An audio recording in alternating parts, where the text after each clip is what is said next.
चर्चा। और स्वतंत्र भारत के इतिहास में शायद पहली बार इस प्रकार की गोष्ठी का आयोजन हुआ है जहां हमारे आदरणीय प्रधानमंत्री जी विद्यार्थी के शिक्षक के प्रति भावना को किस प्रकार से हम प्रस्तुत कर सके, इसीलिए विद्यार्थी और शिक्षकों के बीच एक सेतु शब्दों का बनाने का प्रयास कर रहे हैं।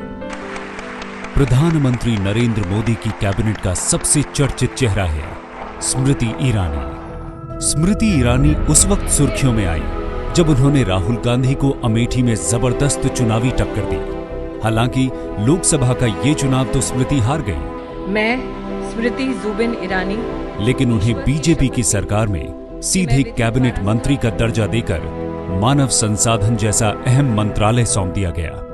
मैं मीडिया के मित्रों में दम हो तो एक काम करके दिखाएं। एक तरफ मेरी छोटी बहन को खड़ी कर दें और बगल में राहुल भैया और पूरे परिवार को खड़ा कर दें। प्रधानमंत्री नरेंद्र मोदी भी उन्हें अपनी छोटी बहन मानते हैं, लेकिन स्मृति ईरानी की एक पहचान और भी है। देश उन्हें टेलीविजन की सबसे मशहूर बहू के तौर पर भी जानता है। नमस्कार, मैं हूँ स्मृति ईरानी। जी हाँ, आपकी तुलसी और मैं एक बार फिर आई हूँ आपके आंगन में।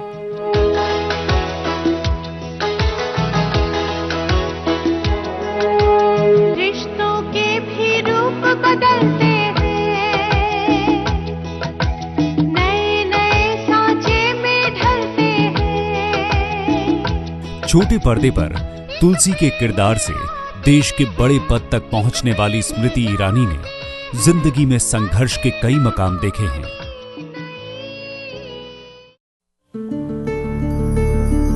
कम उम्र में नौकरी करके अपना आर्थिक बोझ खुद उठाने वाली स्मृति ईरानी ने ग्लैमर की चकाचौंध से पहले रेस्टोरेंट के फर्श भी चमकाए हैं। मॉडलिंग के रैंप से लेकर टेलीविजन की दुनिया तक स्मृति ने जिंदगी के कठोर सबक सीखे हैं। राजनीति में इतनी राजनीति नहीं है जितनी टीवी में राजनीति है।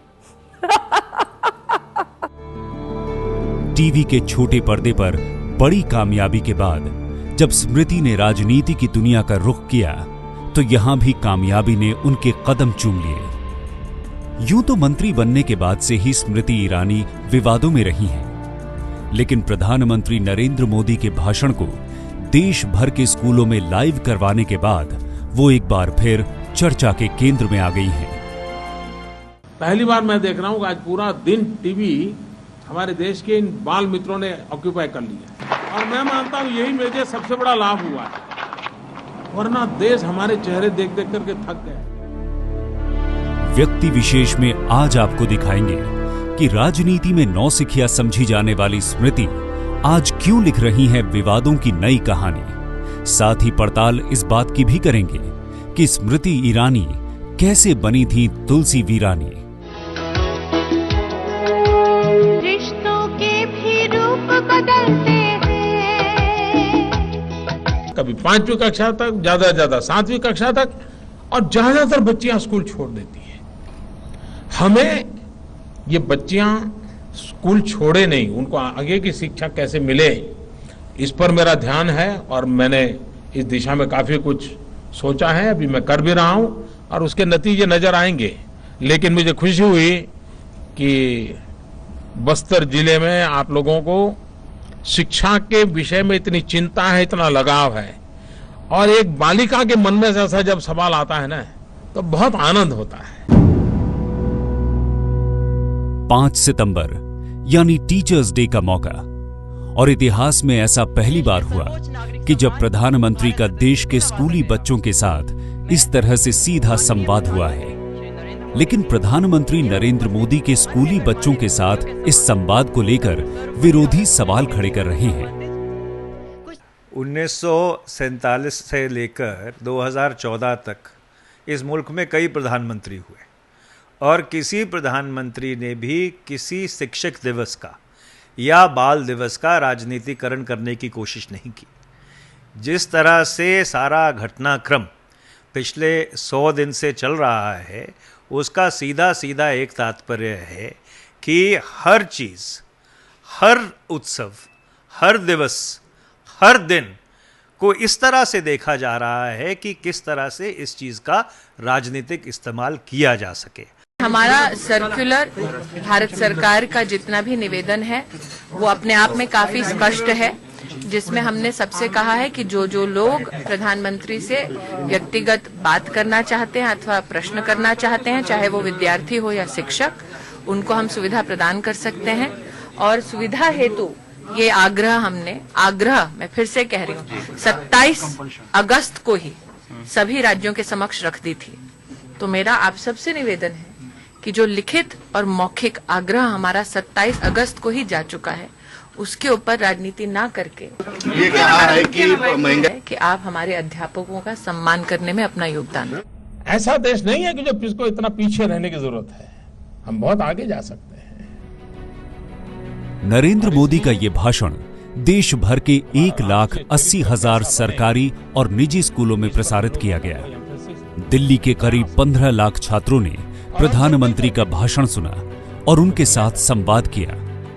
दरअसल इसके लिए मानव संसाधन विकास मंत्रालय ने एक सर्कुलर जारी करके राज्य सरकारों को ये निर्देश दिए थे कि वो स्कूलों में प्रधानमंत्री के इस कार्यक्रम का सीधा प्रसारण दिखाने की व्यवस्था करें, जिसके बाद देश भर के स्कूलों में बच्चों को प्रधानमंत्री का लाइव भाषण सुनने का इंतजाम किया गया था। दैनिक भास्कर अखबार के मुताबिक नरेंद्र मोदी के इस पूरे कार्यक्रम का खर्च प्रति स्कूल करीब 7,000 रुपए बताया गया है। इस हिसाब से देश के सभी 1,80,000 स्कूलों में प्रधानमंत्री का भाषण दिखाए जाने से कुल 1 अरब 26 करोड़ रुपए खर्च होने का अनुमान बैठता है। सफाई के संबंध में कोई कॉम्प्रोमाइज न करें। आप में से कई बच्चों को मैं अगर पूछूं, स्कूल से जाते ही अपना जो स्कूल बैग है ऐसे ही जाते ही फेंक देते हैं, ऐसे कितने बच्चे हैं? सच बताइए आप। देखिए कोई फोटो नहीं निकालेगा, बता दीजिए। फिर मम्मी क्या करती है, उठाएगी, ठीक रखेगी। और कुछ बालक होंगे, घर में कितने ही मेहमान बैठे होंगे, बहुत कुछ चलता होगा, लेकिन किसी पर ध्यान नहीं, सीधे अपने जहां स्कूल बैग रखते हैं वहां जाएंगे, स्कूल बैग ठीक से रखेंगे, जूते ठीक से निकालेंगे और फिर आकर के सबको नमस्ते करेंगे।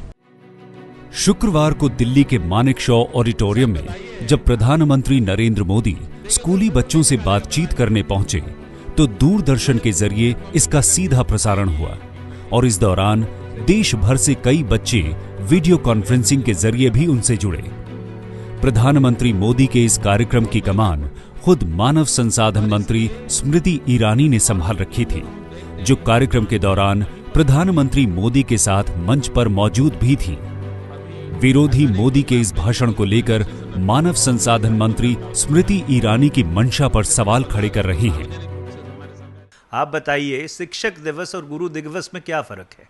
क्या शिक्षक गुरु नहीं है? तो इसलिए शिक्षक दिवस का नाम बदलकर उसको गुरु दिवस रखना, इसका क्या मतलब है?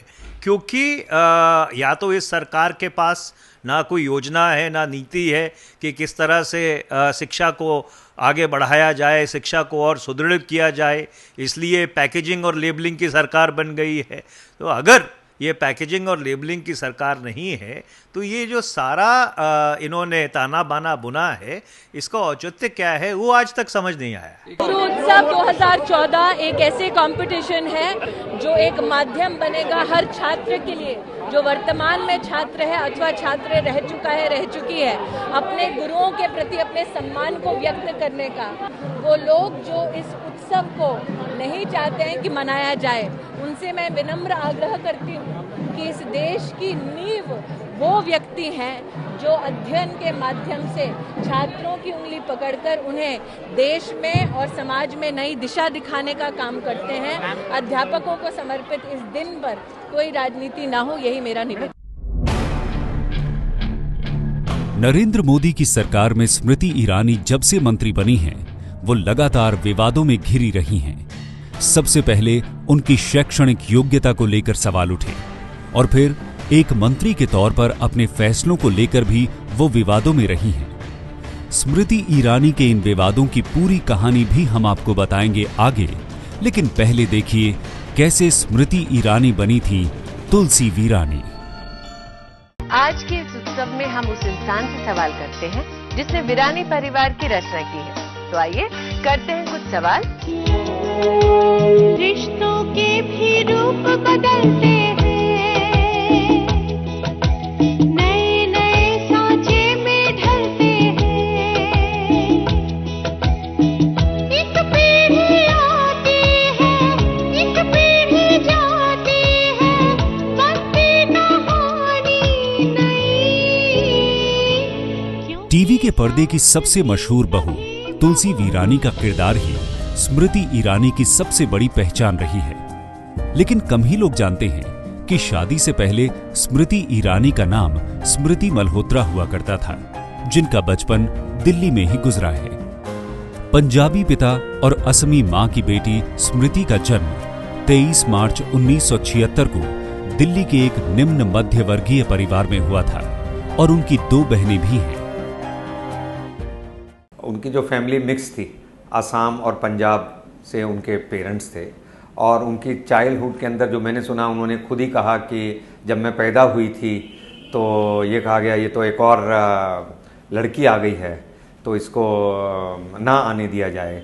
तो क्योंकि वो 3 बहनें थी तो किंतु उन्होंने संघर्ष किया है अपने परिवार के अंदर भी और अपने कैरियर के लिए भी उन्होंने संघर्ष किया। दिल्ली का ये वही होली चाइल्ड ऑक्सिलियम स्कूल है जहां से स्मृति ईरानी ने अपनी 12वीं तक की शिक्षा पूरी की है और आज वो देश की मानव संसाधन विकास मंत्री हैं।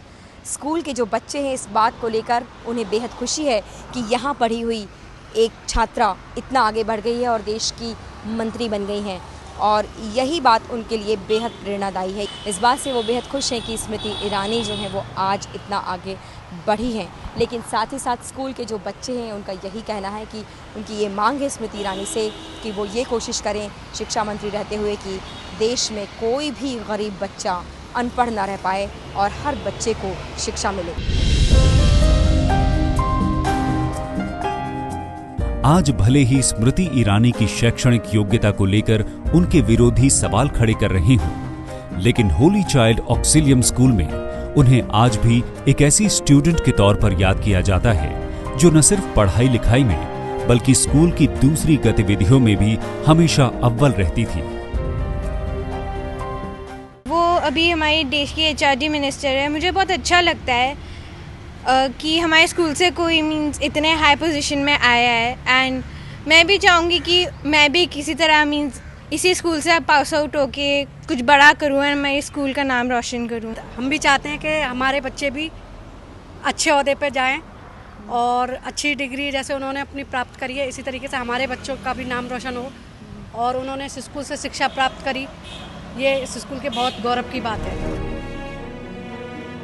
दिल्ली में स्मृति ईरानी जब 10वीं की पढ़ाई कर रही थी, उसी दौरान उन्होंने पैसे कमाना शुरू कर दिया था। एक इंटरव्यू में उन्होंने बताया भी है कि तब एक ब्यूटी प्रोडक्ट के प्रचार के लिए उन्हें हर दिन 200 रुपए मिला करते थे। लेकिन दिल्ली में ब्यूटी प्रोडक्ट का प्रचार करने वाली स्मृति ने अपनी मंजिल तलाशी मुंबई में, जहां वो एक ब्यूटी कॉन्टेस्ट में हिस्सा लेने पहुंची थी। साल 1998 में स्मृति ने मिस इंडिया प्रतियोगिता में हिस्सा लिया और आखिरी 5 तक पहुंचने में कामयाब भी रही। ये तस्वीर उसी लम्हे की गवाह है जब स्मृति ईरानी ने शोहरत की दहलीज पर पहली दस्तक दी थी, लेकिन कामयाबी का दरवाजा उनके लिए बंद ही रहा। संघर्ष के उन दिनों में स्मृति ईरानी एक के बाद एक कई मॉडलिंग ऑडिशन में रिजेक्ट होती रही और नौबत यहां तक आ पहुंची कि उन्हें बांद्रा के एक रेस्टोरेंट में झाड़ू पोछे के अलावा बर्तन तक साफ करने पड़े। लेकिन उनके विरोधी उनके इस दावे पर भी सवाल खड़े करते हैं। न जाने क्यों तब उस वक्त ये विश्वास था कि भले ही आज झाड़ू पोछा कर रही हूँ, भले ही आज मैकडॉनल्ड्स की ट्रेड हो रही हूँ, लेकिन कहीं ना कहीं ज़िंदगी में कभी ना कभी वो मुकाम ज़रूर हासिल करूँगी जिसके लिए दिल्ली से मुंबई तक का सफ़र मैंने तय किया। उस वक्त कुछ लोग तो हंसे थे मेरे सपने पर और कहा था कि भैया जहाँ हो खुश रहो कि 1800 की नौकरी है महीने की। लेकिन फिर भी कहीं ना कहीं आस या विश्वास ज़रूर था कि एक दिन सितारे चमकेंगे मेरे। मैं गरीब थी इसलिए मैं पढ़ नहीं पाई, मैंने लिपस्टिक बेची, मैंने कॉस्मेटिक्स बेचे, देखिए, जो व्यक्ति कॉन्वेंट स्कूल में पढ़ता है, फिर उसके बाद बम्बई जाता है मिस इंडिया कंपटीशन में भाग लेने के लिए, फैशन मॉडल बनना चाहता है, वो इतने गरीब परिवार से होता नहीं है। बहुत खर्चा होता है उन सब कामों में, अपना ब्यूटी ट्रीटमेंट, अपने ड्रेस, अपना फैशन, वो सब। तो एक तो झूठ पे झूठ बोल रही हैं। मुंबई में स्मृति ईरानी के संघर्ष की इस कहानी में पेंच हो सकते हैं, लेकिन उनकी किस्मत का पेंच उस वक्त खुल गया था जब साल 2000 में उन्हें गायक मीका सिंह के साथ एल्बम में काम करने का मौका मिला। मिस इंडिया में क्या होता है, हर एक अपने दिमाग में मतलब अपने आप में रहता है, ज़्यादा एक दूसरे से मिक्स नहीं होते क्योंकि वो कंपटीशन रहता है। तो मिस इंडिया के वक्त I don't think I spend much time with her, लेकिन आफ्टर मिस इंडिया होने के बाद मैं स्मृति और एक और जो थी मिस इंडिया में, हम तीनों ने एक म्यूज़िक वीडियो किया था साथ में। तो उस टाइम पे हमने बहुत टाइम स्पेंड किया था और बहुत मज़ा किया था। We used to rehearse for that and that was a lot of fun. I don't know if she remembers that now, but मुझे याद है। लेकिन इट वाज टोटली उसमें पूरा डांसिंग था और मुझे याद है कि हम रोज़ जाते थे और 2-3 घंटे उसकी रिहर्सल करते थे। कौन था, किसके लिए था, भी मुझे याद नहीं है, लेकिन we had a good time.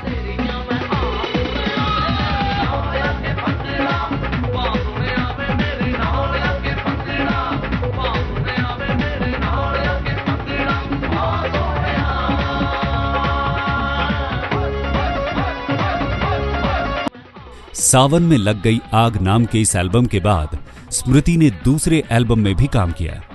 उन्हें आतिश और ऊ लाला जैसे सीरियल में काम करने का मौका भी मिला और फिर एक दिन अचानक स्मृति ईरानी के लिए खुल गया तुलसी वीरानी का द्वार। क्योंकि सास भी कभी बहू थी। पहली बार एक घर एक रिश्ते को तोड़ रहा है, और वैसे ठीक ही तो है। अगर रिवाज तोड़ने से इंसान को मुक्ति मिलती है तो यही सही। टीवी के पर्दे की बहू तुलसी वीरानी ने स्मृति ईरानी को एक नई पहचान दी, लेकिन उन्हें यह पहचान आसानी से नहीं मिली। दरअसल हुआ यूं था कि टीवी सीरियल बनाने वाला प्रोडक्शन हाउस बालाजी टेलीफिल्म्स उन दिनों हम 5 नाम का सीरियल बना रहा था, जिसमें स्वीटी के अहम किरदार के लिए स्मृति ईरानी को भी ऑडिशन के लिए बुलाया गया था। अब आगे की कहानी सुनिए खुद स्मृति ईरानी की ही जुबानी।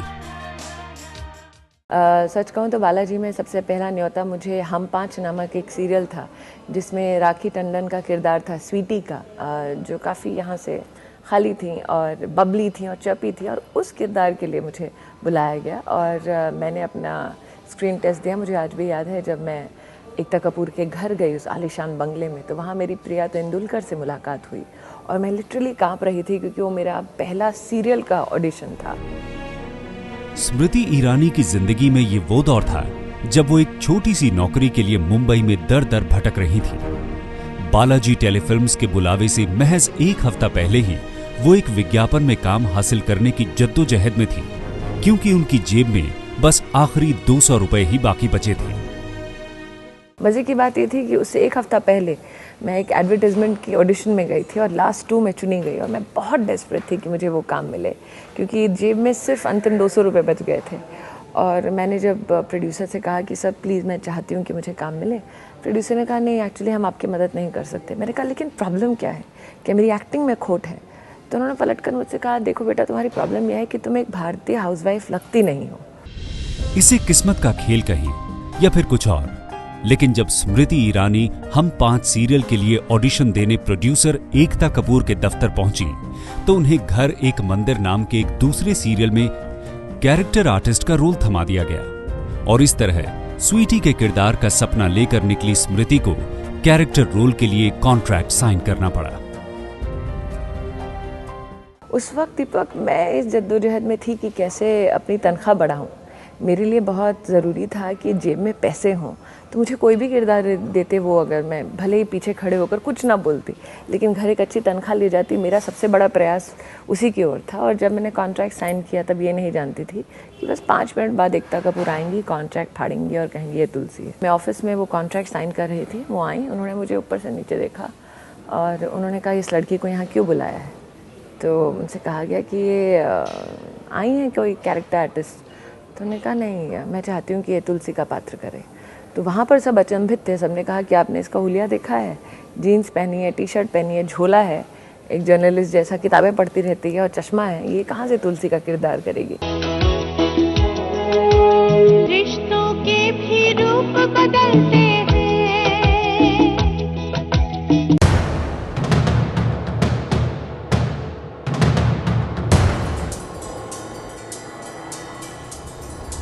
नंदिनी, अंश, रुक जा। नंदिनी तुझे और तेरे घर को हमेशा के लिए छोड़कर जा रही है। क्या? नंदिनी घर छोड़कर चली गई? हाँ, रिश्ते घर को जोड़ते हैं, लेकिन पहली बार एक घर एक रिश्ते को तोड़ रहा है। और वैसे ठीक ही तो है, अगर रिवाज तोड़ने से इंसान को मुक्ति मिलती है तो यही सही। एक वक्त छोटे पर्दे की बहू तुलसी वीरानी की कहानी देश में घर घर की कहानी बन गई थी। तुलसी के किरदार में स्मृति ईरानी की पहचान एक ऐसी शांत और समझदार महिला के तौर पर बनी जो परिवार में सबको साथ लेकर चलती है और भारतीय पारिवारिक मूल्यों का भी खास ख्याल रखती है। क्योंकि सास भी कभी बहू थी सीरियल में तुलसी का किरदार इस हद तक लोकप्रिय हुआ कि सीरियल में अपने बेटे अंश को मारकर उससे मदर इंडिया का रोल भी निभाया गया। रुक जा अंश, वरना जिन हाथों से आज तक आशीर्वाद दिया तुझे, उन्हीं हाथों से तेरा इंसाफ होगा। मेरी बंदूक दिखाकर मुझे डराइए मत।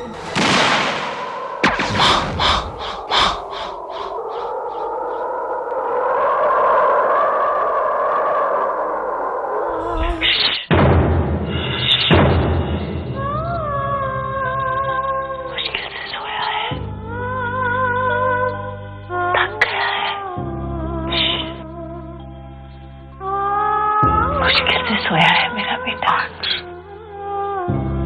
बहुत थक गया था। She's very good. I think she was extremely confident, very professional, and a very very good and versatile actress.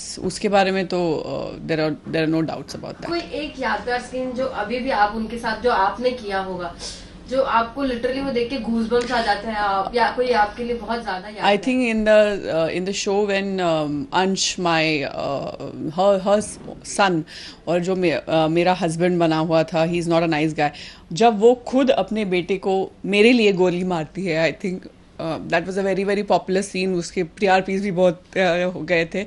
I think that was the scene. हर सीन में रोना धोना तो होता ही है, हर सीन में ड्रामा तो होता ही है।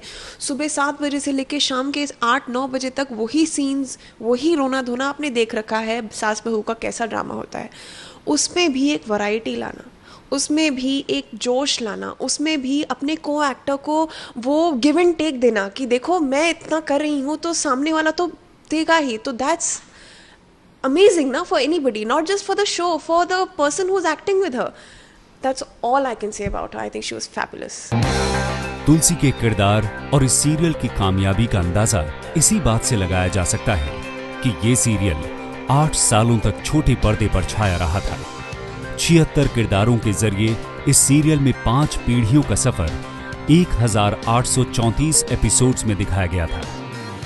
टीवी के पर्दे पर इन 8 सालों के दौरान जहां तुलसी वीरानी की जिंदगी पूरी तरह बदल गई, वहीं असल जिंदगी में भी स्मृति ईरानी की जिंदगी ने काफी बदलाव देखे।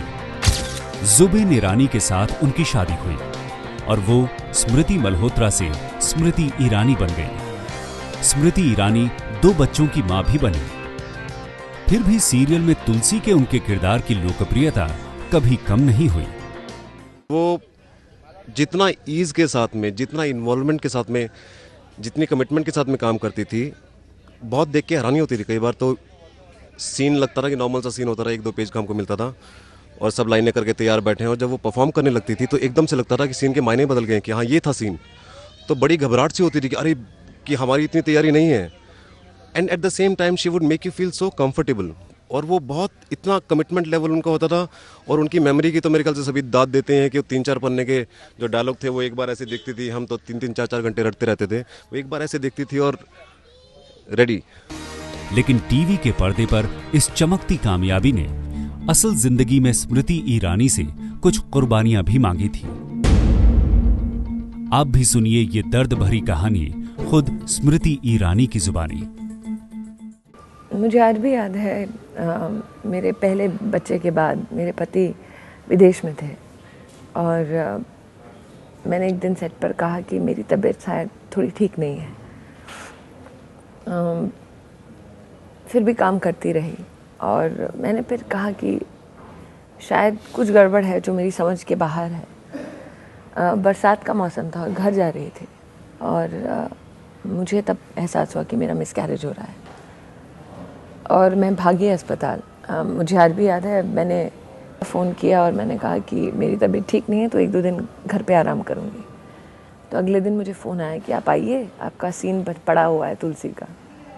तो मैंने जिस भाई साहब ने मुझे फ़ोन किया उनसे बड़ी विनम्रतापूर्वक कहा कि देखिए भाई साहब, अब भी अस्पताल से छूटी हूँ, मुझे डॉक्टर ने कहा 1-2 दिन आराम कीजिए। तो उन्होंने पलट कर कहा आप झूठ कहती हैं, हमें पता चला है कि आप बहाने बना रही। मैं घर पहुंची, अपने बच्चे को खिलाने पिलाने के बाद शाम को मैंने सारी रिपोर्ट्स उठाई और मैं बालाजी गई।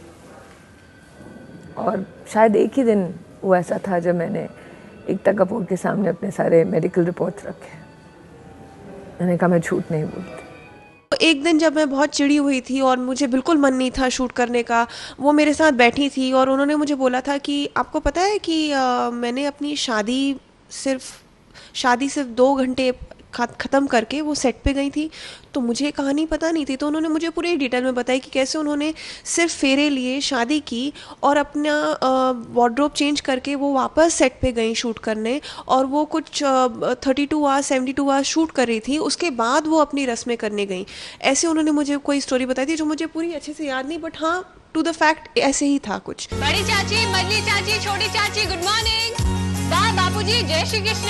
तुलसी आई है सबकी चीजें लेकर। शांत, सरल और समझदार बहू के रूप में तुलसी के किरदार ने स्मृति को शोहरत के 7वें आसमान पर पहुंचाया है, लेकिन असल जिंदगी में वो थोड़ा सा हटकर है। स्मृति ईरानी को अपने विरोधियों पर तीखे वार करते हुए कई बार देखा गया है कि शायद प्रभु राम का भी वनवास 14 साल का था, योगिया पड़ा था तो वनवास 15 साल से चल रहा है। ये तुलसी यानी स्मृति ईरानी का वो रूप है जो अमेठी में चुनाव के दौरान सामने आया था। तुलसी के इस रूप की भी एक अलग कहानी है।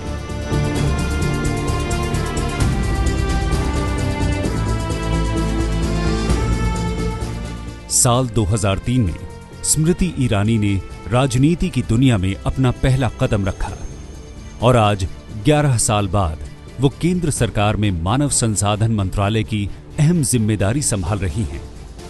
स्मृति ईरानी आज प्रधानमंत्री नरेंद्र मोदी की कैबिनेट का सबसे चर्चित चेहरा बन गई हैं और एक बार फिर नरेंद्र मोदी के स्कूलों में लाइव भाषण को लेकर विपक्ष के सीधे निशाने पर है।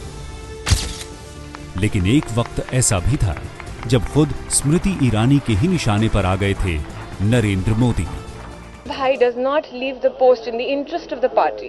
If he does not give Gujarat its glory back and Atal Bihari Vajpayee his name back, then a person like me has to take to the streets. Narendra Bhai gives up his post as Chief Minister of Gujarat. Yes, it would finally prove that BJP is a party with a difference. If he does not, then on the 25th of December, which is Atalji's birthday, I would like to go onto a fast till he gives up his post. A fast unto death. साल 2004 में गुजरात दंगों को लेकर मुख्यमंत्री नरेंद्र मोदी के इस्तीफे की मांग करने वाली स्मृति ईरानी ने शाम होते होते अपना ये बयान वापस ले लिया था और आज 10 सालों के बाद वो प्रधानमंत्री नरेंद्र मोदी की करीबी और उनकी टीम की सबसे अहम सदस्य बन चुकी हैं।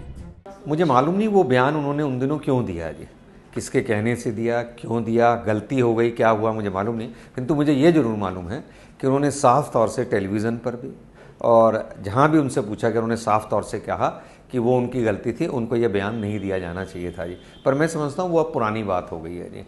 अब तो नई स्लेट है और नई स्लेट के अंदर वो नरेंद्र मोदी जी के साथ कंधे के साथ कंधा मिलाकर काम कर रही हैं।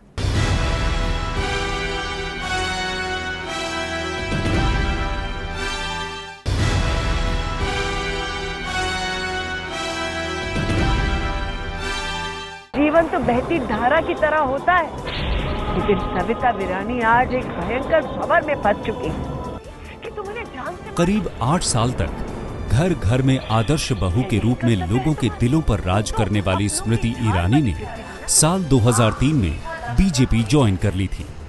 लेकिन जिस तरह टीवी सीरियल में उन्हें अचानक तुलसी वीरानी का किरदार मिला था, वैसे ही अचानक उन्होंने बीजेपी में राजनीतिक अवतार नहीं लिया था। दरअसल राजनीति से स्मृति ईरानी का रिश्ता काफी पुराना रहा है। उनके पिता राष्ट्रीय स्वयंसेवक संघ के स्वयंसेवक थे। खुद स्मृति ईरानी का भी कहना है कि उनके परिवार का बीजेपी के पूर्व रूप यानी जनसंघ से गहरा नाता रहा है। इंडस्ट्री में खुद आई, वैसे ही राजनीति में भी। माता के परिवार के जितने लोग हैं वो जनसंघ से ताल्लुक़ रखते थे। और लेकिन क्योंकि मैं अपने परिवार के बारे में ज़्यादा बातचीत नहीं करती हूँ, इसलिए लोगों को ये थोड़ा सा अनोखा लगा, अनूठा लगा कि अरे ये एक्टर क्या कर रही है इधर। उनके अभिनय में कहीं न कहीं भारतीय परंपराओं की पुट थी, एक परिवार की बहू दिखती थी। और इसलिए मुझे लगा कि वो बॉलीवुड से आई हैं, ऐसा किसी ने माना नहीं। लोगों ने ये माना कि अपने परिवार की बेटी अपनी पार्टी में आई है। जरा सा कोई अभिनेत्री नाम हो जाता बहुत घमंड हो जाता है, बहुत दूर है घमंड से। और इस नाते बहुत डाइल्यूट होकर काम करना, लोगों से मिलना जुलना। और यही कारण है कि पार्टी ने बहुत छोटे कार्यकाल में उनको भारतीय जनता पार्टी की महिला विंग का अखिल भारतीय अध्यक्ष बना दिया। बीजेपी की स्टार प्रचारक स्मृति ईरानी साल 2004 में दिल्ली की चांदनी चौक सीट से पहली बार लोकसभा के चुनाव में उतरी थी। इस सीट पर उनका मुकाबला कांग्रेस के मंझे हुए नेता कपिल सिब्बल के साथ था। मानता हूं कि स्मृति को बेचारी को भी, या तुलसी जिस नाम से भी हम उनको पुकारें, उनको ये समझ लेना चाहिए कि ठीक है, आपने अच्छा देखो गर्मियां की छुट्टियां हैं तो हर एक अपनी छुट्टी के लिए कहीं और जाता है, तो अपनी छुट्टियां उन्होंने मना ली 14 दिन की और वापस उसके बाद घर चले जाए। बीजेपी लोकसभा का ये चुनाव तत्कालीन प्रधानमंत्री अटल बिहारी वाजपेयी के नेतृत्व में लड़ रही थी। लेकिन इस चुनाव में बीजेपी की हार हुई और स्मृति ईरानी भी चांदनी चौक सीट से चुनाव हार गई। लेकिन इस हार के बाद भी उन्होंने अपनी पार्टी बीजेपी में ये साबित किया कि वो प्रचार करने वाली महज एक सेलिब्रिटी नेता नहीं है, बल्कि कुछ कर गुजरने के मकसद से राजनीति में आई है। बोला है कि कसाबपुरे में पोलिंग एजेंट ने बदतमीजी की पोलिंग बूथ के अंदर, ईव टीजिंग की। उसने कहा कि ऐसा हो जाता है, उनके लिए एक स्वाभाविक सी चीज़ है कि औरतों को वो छेड़े। बाजार सीताराम में एक कार्यकर्ता ने फिजिकली कैसे मुझे मजा चिखाएगा वो ये बोला। मुझे लगता है कि हम श्योर कांग्रेस इस बात से हाथ झाड़ लेगी। लेकिन मैं देश की महिलाओं को ये कहना चाहती हूँ, आज मेरे लिए एक बहुत ही महत्वपूर्ण दिन है। काफ़ी बिजी हूँ, फिर भी मैंने समय निकाल कर कंप्लेंट की। अगर आपके साथ चाहे किसी भी प्रोफेशन में हो, चाहे हाउसवाइफ ही क्यों ना हो, अगर आपके साथ कोई भी मर्द बदतमीजी करता है, आप डरे ना और आगे आके कंप्लेन करें। ये संदेश आज देश की हर औरत को देना चाहती हूं। जैसे और कई बार आपने देखा होगा, एक्टर एक्ट्रेस हैं, काम करते हैं, थोड़े दिन के लिए आते हैं, उसके बाद राजनीति से चले जाते हैं। पर मैंने उनको चुनाव लड़ते हुए देखा है और उन्होंने बड़ी मेहनत से उस चुनाव को लड़ा। और जबकि दिमाग में ये भी था कि चांदनी चौक की सीट बड़ी टफ है, जीतनी ज़रूरी नहीं है, पर अंत तक वो लगी रही है। उसके बाद जब वो चुनाव हार गई, फिर मुझे लगा था कि भाई अब ये बॉम्बे वापस चली जाएंगी जी, किंतु वो बीच बीच में चांदनी चौक क्षेत्र के अंदर आती रही जी। और उसके बाद मैंने देखा कि वो लगातार पार्टी के अंदर सक्रिय हो गई।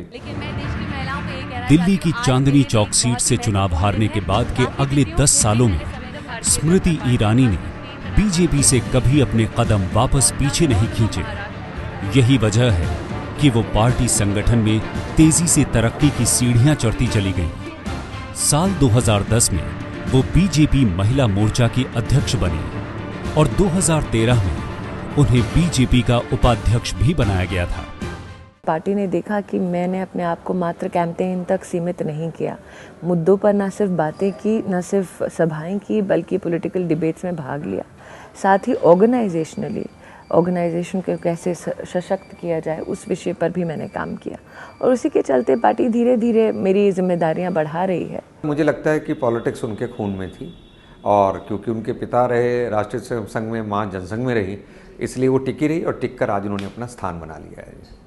तो जो मैं उनके गुण देखता हूँ, उनके गुणों के अंदर एक है कि वो मेहनती बहुत हैं, दूसरी बात उनके पास विज़न है और जब वो बोलती हैं तो बड़ी क्लैरिटी से बोलती हैं और सब्जेक्ट की उनको नॉलेज रहती है। केवल बोलने के लिए नहीं बोलती, सब्जेक्ट की उनको नॉलेज रहती है। स्मृति ईरानी साल दर साल बीजेपी में तरक्की करती चली गईं, लेकिन प्रधानमंत्री नरेंद्र मोदी के साथ उनकी राजनीतिक करीबियत उस वक्त पहली बार सामने आई जब 2011 में स्मृति ईरानी को गुजरात से राज्यसभा सांसद चुना गया। खास बात यह है कि उस वक्त स्मृति के फॉर्म पर प्रस्तावक के तौर पर नरेंद्र मोदी ने दस्तखत किए थे। यही नहीं, स्मृति ईरानी केंद्र में मंत्री बनने से पहले गुजरात में मोदी के ड्रीम प्रोजेक्ट सरदार पटेल की स्टैच्यू ऑफ यूनिटी के निर्माण पर भी नजर रख रही थी। इन बातों से यह अंदाजा आसानी से लगाया जा सकता है कि स्मृति ईरानी राजनीतिक रूप से प्रधानमंत्री नरेंद्र मोदी के कितनी करीब हैं। सिर्फ पूछिए उनको अमेठी लोकसभा क्षेत्र के गांवों के नाम पूछिए और कुछ नहीं, सिर्फ गांवों के नाम पूछिए। मैं दावे से कहता हूं, अगर स्मृति ईरानी 100 गांवों के नाम बोल पाएगी, ये पूरा परिवार 10 गांव के नाम नहीं बोल पाएगा। 2014 के लोकसभा चुनाव में जब स्मृति ईरानी को बीजेपी ने अमेठी से राहुल गांधी के खिलाफ चुनाव मैदान में उतारा था, उस वक्त भी नरेंद्र मोदी उनका चुनाव प्रचार करने अमेठी गए थे। लेकिन स्मृति ईरानी अपनी जिंदगी का ये दूसरा लोकसभा चुनाव भी हार गई। बावजूद इसके उन्हें नरेंद्र मोदी की बीजेपी सरकार में मानव संसाधन विकास मंत्री बनाया गया। मैं स्मृति जुबिन ईरानी। स्मृति ईरानी ने 26 मई को मंत्री पद की शपथ ली थी, लेकिन इससे पहले कि वो अपने मंत्रालय में कामकाज संभालती, कांग्रेस पार्टी ने उनकी शैक्षणिक योग्यता को लेकर सवाल खड़े कर दिए और जिसकी शुरुआत नरेंद्र मोदी की समर्थक मानी जाने वाली पत्रकार मधु किश्वर ने ही की थी, जिसकी केवल खुद की शिक्षा 12वीं की हो और वो भी 12वीं ऐसी की है नहीं कि यूनिवर्सिटी में टॉप किए या बोर्ड के एग्ज़ाम में टॉप किए। 12वीं के बाद फैशन मॉडल के लिए जाती हैं, ब्यूटी कॉन्टेस्ट में जाती हैं, फिर उसके बाद आप टीवी सीरियल्स में चले जाती हैं। ये कोई क्वालिफिकेशंस नहीं बनती। विशेषकर शिक्षा क्षेत्र से जुड़े लोगों को तो बहुत भारी झटका लगा है। कहीं ना कहीं मेरे संगठन ने ये परखा है कि मुझ में इतनी क्षमता है कि मुझे जो काम दिया जाए वो काम मैं पूर्णतः करती हूँ। मैं आप सबसे हाथ जोड़कर निवेदन करती हूँ कि मुझे मेरे काम के आधार पर आंकें। स्मृति ईरानी पर 2004 और 2014 के चुनावों में अपनी शैक्षणिक योग्यता को लेकर झूठे हलफनामे देने के भी आरोप लग चुके हैं और उनके येल यूनिवर्सिटी की डिग्री होने के दावे पर भी सवाल खड़े किए गए हैं। उनको लेकर विवादों में एक कड़ी तब और जुड़ गई जब दिल्ली यूनिवर्सिटी के ओपन स्कूल ऑफ लर्निंग से उनके शैक्षणिक दस्तावेज लीक होने के मामले में 5 कर्मचारियों को सस्पेंड कर दिया गया। मानव संसाधन विकास मंत्री के तौर पर स्मृति ईरानी के 100 दिनों का कार्यकाल विवादों में घिरा रहा है। दिल्ली यूनिवर्सिटी के 4 साल के डिग्री कोर्स को वापस 3 साल में बदलने को लेकर जहां वो विवादों में रही हैं, वहीं उन पर ये ताजा आरोप भी लगा है कि वो आईआईटी के पाठ्यक्रम में बदलाव के लिए भी यूजीसी का सहारा ले रही हैं। स्मृति ईरानी पर यह भी इल्जाम लगते रहे हैं कि वो राष्ट्रीय स्वयंसेवक संघ के प्रभाव में आकर शिक्षा के भगवाकरण की तरफ बढ़ रही हैं। कोई भी मंत्री का ये काम बनता है कि अगर उस पर विवाद हो तो वो अपने काम पर फोकस करे और विवादों से दूर रहें। मैं नहीं मानता कि स्मृति जी से ये बात हुई और जो डर था लोगों को वही हुआ कि विवादों के अंदर वो जकड़ गई, काम पे उनका फोकस नहीं रहा। काम पर फोकस नहीं रहा। कंचन गुप्ता, क्या आपके हिसाब से स्मृति ईरानी भी कई मायनों में उन्होंने निराश किया है? क्या सोचते हैं आप? ये यूजीसी का 10+2+3 का जो सिस्टम है, ये मोदी सरकार ने नहीं बनाया, ये तो पहले से ही सिस्टम बना हुआ था। अब उस सिस्टम को अगर लागू करने की कोशिश करे और उस पर फिर बहस हो, ये तो मेरे ख्याल से तो ये उनके साथ ज्यादती हुई, जैसे कंचन गुप्ता बता रहे। स्मृति ईरानी के 100 दिनों का कार्यकाल विवादों से घिरा रहा है और इस कड़ी में सबसे ताजा विवाद तब जुड़ गया जब स्मृति ईरानी ने राज्य सरकारों को सर्कुलर जारी किया कि देश के सभी स्कूलों में 5 सितंबर को शिक्षक दिवस के मौके पर प्रधानमंत्री नरेंद्र मोदी का भाषण सुनने की व्यवस्था की जाए। मैं देश के गणमान्य लोगों से भी आग्रह करना चाहता हूं। आप डॉक्टर बने होंगे, वकील बने होंगे, इंजीनियर बने होंगे, आईएएस अफसर बनेंगे, आईपीएस अफसर बने होंगे, बहुत कुछ हो गए। क्या आप अपने निकट की कोई स्कूल पसंद करके सप्ताह में ज्यादा नहीं, एक पीरियड उन बच्चों को पढ़ाने का काम कर सकते हैं? कुछ बन गए तो बन गए। शिक्षक दिवस पर प्रधानमंत्री नरेंद्र मोदी के इस भाषण को देश भर के स्कूलों में सुनाया गया, लेकिन तमाम विरोधों और विवादों के बावजूद मोदी के इस कार्यक्रम को सफल बनाने में पर्दे के पीछे मानव संसाधन मंत्री स्मृति ईरानी की सबसे अहम भूमिका रही है। स्मृति ईरानी आज देश की सबसे चर्चित और विवादित मंत्री बन गई हैं और अब उनकी पहचान टीवी की बहू तुलसी वीरानी की बजाय बीजेपी की एक ऐसी कद्दावर नेता के तौर पर होने लगी है जो देश का एक अहम और बड़ा मंत्रालय संभाल रही हैं।